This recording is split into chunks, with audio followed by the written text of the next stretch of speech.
আবু তোহা আদনান সাহেব এত বড় একটা মোটিভেশনাল স্পিকার হয়ে মানে সারা ওয়ার্ল্ডে সে একটা মানে একদম আলোড়ন সৃষ্টি করে ফেলে। তো সেখান থেকে আল্লাহ তাআলা ধুম করে ফেলে দিয়েছে।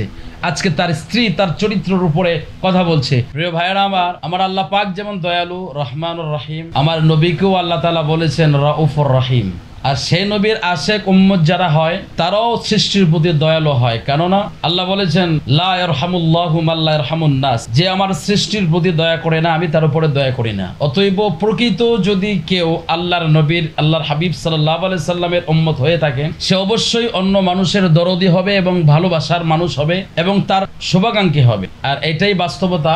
আপনারা দেখুন আহলে সুন্নাত ওয়াল জামাত অনুসারী, এক কথায় আমার নবীর প্রতিষ্ঠিত দল আহলে সুন্নাত ওয়াল জামাত, এই দলের অনুসারী আজ পর্যন্ত যত জায়গায় আপনারা পাবেন, প্রত্যেকটা মানুষের মধ্যে আপনি পাবেন মানবতা, আদর্শ পাবেন, আপনি মানুষের প্রতি ভালোবাসা, মহব্বত। আর রক কাটা, মানুষের উপরে অন্যায় জুলুম অত্যাচার করা, নির্যাতন করা, জুলুম করা, এই সমস্ত বিষয়গুলো আপনারা ওনাদের কাছে পাবেন। আমরা প্রতিবারের মতোই সব সময় ওনাদেরকে সতর্ক করে আসছি, সবাইকে আমরা সতর্ক করে থাকি।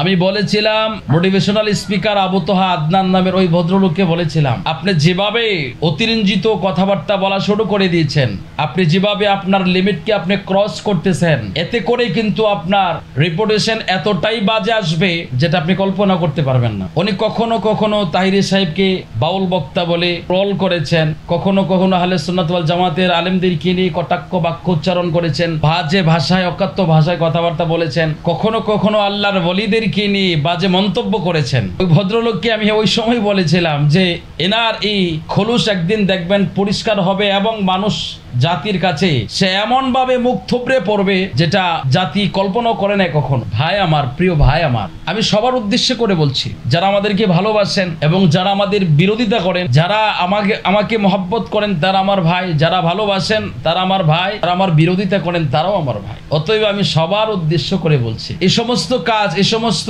নোংরা চরিত্র, এ সমস্ত আপনাদের বাক্যের মাধ্যমে, উদাহরণের মাধ্যমে, ইশারার মাধ্যমে, ইঙ্গিতের মাধ্যমে কোনোভাবে এই কাজগুলো যাতে আপনাদের মধ্যে না হয়, আপনাদের ধারা যাতে এই কাজগুলো সংগঠিত না হয়, এটা সবসময় খেয়াল রাখবেন। কারণ আল্লাহ কোরআনে বলেছেন ইন্নাল্লাযীনা ইউযুনাল্লাহা ওয়া রাসূলাহু লাআনাহুমুল্লাহু ফিদ দুনিয়া ওয়াল আখিরাহ, নিশ্চয়ই যারা আল্লাহ এবং তার হাবিব সাল্লাল্লাহু আলাইহি সাল্লামকে ক্লেশ দেয়, দুঃখ দেয়, কষ্ট দেয়, ইশারার মাধ্যমে, ইঙ্গিতে, কথার মাধ্যমে, বাচনভঙ্গির মাধ্যমে, আল্লাহ তাআলা বললেন তাদের উপরে দুনিয়াতেও লানত, পরকালেও লানত। আপনি কখনো মিলাদ নিয়ে বাজে কথা বলেছেন, কখনো আলেমদেরকে নিয়ে, সুন্নি আলেমদেরকে নিয়ে বাজে কথা বলেছেন, যেভাবে খুশি আপনি সেভাবে বক্তৃতা করে গিয়েছেন।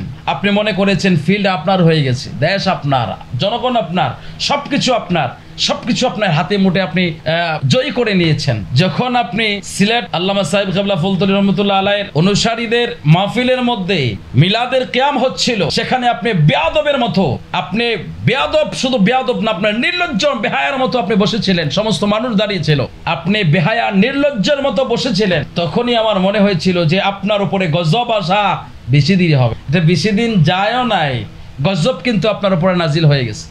আপনার যে সমস্ত কুকীর্তি হলো সবকিছু প্রকাশ হয়ে যাচ্ছে, আপনার নোংরা চরিত্র মানুষের সামনে, জাতির সামনে প্রকাশ হয়েছে। আপনি বুঝতে পারেন নাই তো, আপনার এত বড় আকাশচুম্বী জনপ্রিয়তা, আপনি মালয়েশিয়ায় গিয়ে ওয়াজ করেন, আপনি মিজানুর রহমান আজহারির সাথে গিয়ে বয়ান করেন, আপনার জন্য হাজারো মানুষ রাতের 1টা পর্যন্ত ওয়েট করে আপনার কথা শোনার জন্য।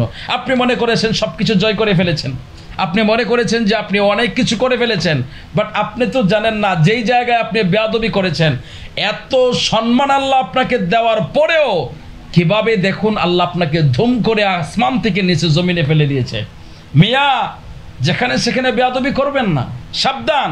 আজকে আপনার এতটা জনপ্রিয়তা থাকার পরেও মানুষ আপনাকে আপনার মুখের উপরে থুতু নিক্ষেপ করতো যদি আপনাকে সরাসরি সামনে পায়। এ সমস্ত চরিত্রগুলো প্রকাশ হইতো না, যদিও আপনি গোপনে অপরাধী হয়ে থাকতেন। আল্লাহ তাআলা আপনার অপরাধগুলোকে ঢেকে রাখ, এটা দিন ও মিল্লাতের খাতিরে ঢেকে রাখতো। কিন্তু আপনি বেয়াদব, আপনি রাসূলুল্লাহর শানে বেয়াদবি করেছেন, আপনি মিলাদের কিয়ামকে ইনকার করেছেন। তখনই আমার মনে হয়েছে যে আপনার উপরে গজব আসতে বেশি দেরি হবে না।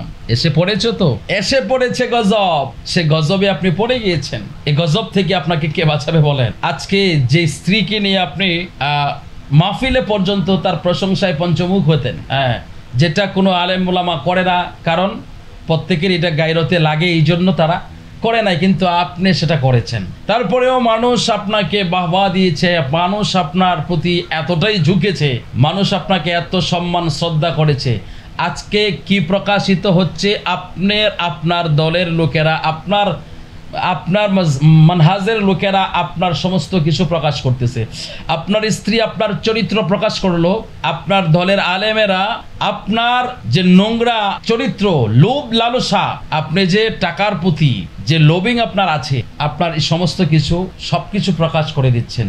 যে আপনি মাহফিলে দেরি করে যেতেন, টাকা আপনাকে পেড না করা হলে আপনি মাহফিলে যেতেন না, এই সমস্ত কিছু এখন আপনার দলের আলেমেরা প্রকাশ করতেছে। মনে রাখবেন, এটাই শেষ না, আরও কিছু প্রকাশ হবে।